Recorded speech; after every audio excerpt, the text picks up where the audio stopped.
I have never learned a language that uses another alphabet. So naturally, I decided to see if I could learn one in just 1 week. Hi, I'm Nick. I speak 4 languages, and this was my attempt at learning a 5th one. If you're anything like me when I see these types of videos, you're probably wondering, what does learning a language mean? To figure out if I reached the goal or not, I first needed to know what learning a language even meant. Of course, I went to my favorite place to ask dumb questions to fellow language learners. That's right, r/language learning. I definitely annoyed a few users on Reddit by posting what is apparently the most frequently posted question, and there were a bunch of opinions of what it would mean to know a language. It ranged from being fluent to being able to talk about anything that you wanted in the language without having to translate everything in your head. And I like to have a very concrete goal when I learn languages. So I decided to just learn 250 words, which is my goal when starting to learn any language.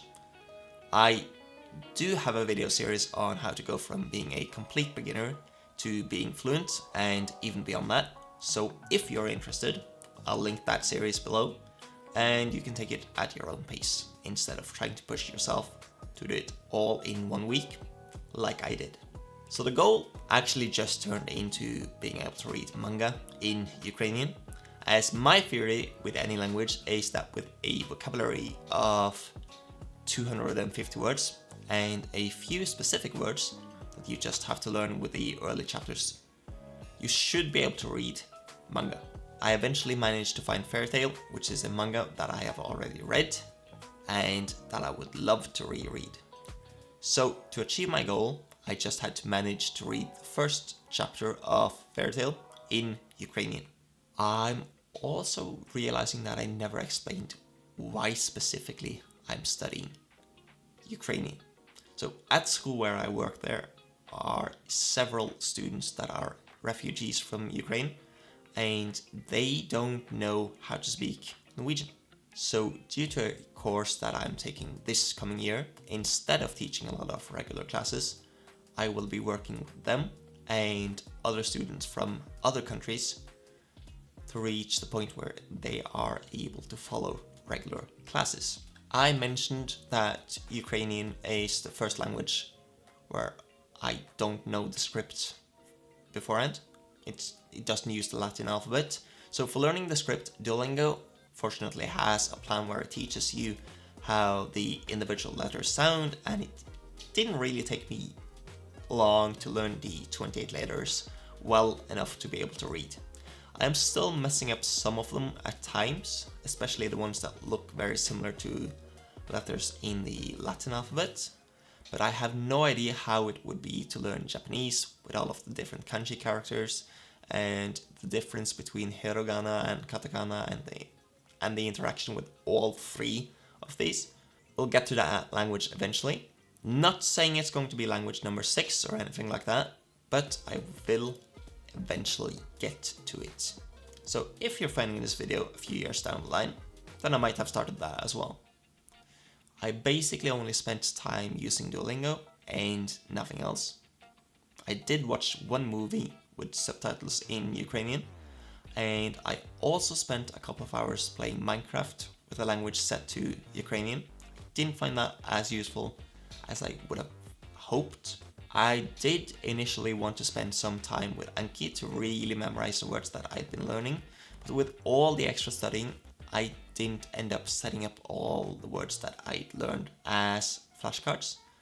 And so if I had done that from the get-go, I probably would have learned a lot from it.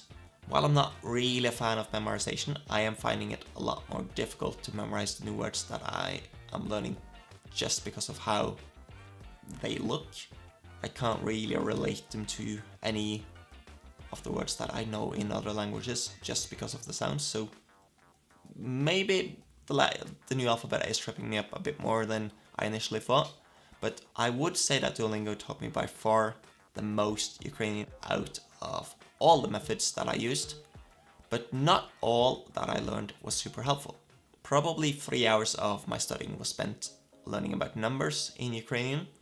And while numbers are eventually going to be important, they are not important to be able to read manga. Because guess what? The numbers are written with digits instead of the way that you actually say them. I spent no more than 19 hours studying before I started trying to read in Ukrainian. And I then spent about an hour trying to see if I would be able to read in the language by diving headfirst into a manga. I definitely wouldn't say that I was able to read the manga, as I struggled a ton with just being able to figure out what letter was being used. I also realized that the font that they used was way different from the font that Duolingo used, and that I was used to seeing in other places, which meant that there were a couple of letters that confused me in the beginning, because they looked so similar to each other, and it was tough figuring out which of the letters that they were. So after an hour of reading and translating, and I would say like decrypting, I had gotten through about 4 pages. I definitely did not achieve my goals when it came to my Ukrainian, but I am also not giving up on the goal. And luckily, I am a teacher during summer vacation. This means that I have a bunch of free time to spend on language learning. While I won't be doing 4-hour days like I did during some of the days of the challenge, I will still be studying more than I usually do. One of the next modules that I would be getting to in Duolingo is the present tense, which is going to be very useful. But this also means that I'm unfortunately not ready to stop using Duolingo. I don't really enjoy Duolingo that much, but it does give you exercises that are useful to learn grammar concepts. I just don't agree with the order of the grammar concepts that were taught. In my video series on how to learn a language, I go through the grammar concepts that I believe you should be focusing on for each step. I mentioned that if there is one thing that you should be focusing on in the beginning, if you really want to do grammar, that is going to be verbs. The tense is also really important. If you were just going to be reading normal books, then it would actually be most efficient to learn the past tense first, and then move on to present tense once you have a need for it.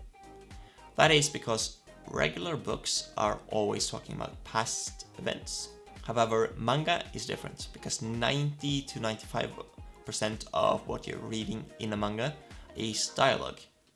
That means you're going to be needing the present tense a lot more than you do for the past tense. So my current plan is to work on my vocabulary whilst steadily stumbling my way through the chapters of Fairy Tail until it becomes easy enough to where I can read several chapters a day without suffering headaches. For that, I am planning on expanding my vocabulary a bit more while also working on remembering the words that I have learned.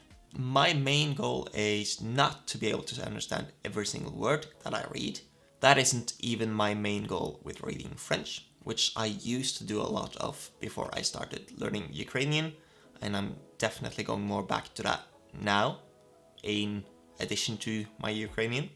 The thing is, I'm not even looking up the words that I don't know in French. This way of reading for enjoyment, without looking up the words that you don't know, is something that those that aren't new to the channel would know is called extensive reading. And it is my favorite way to learn a language.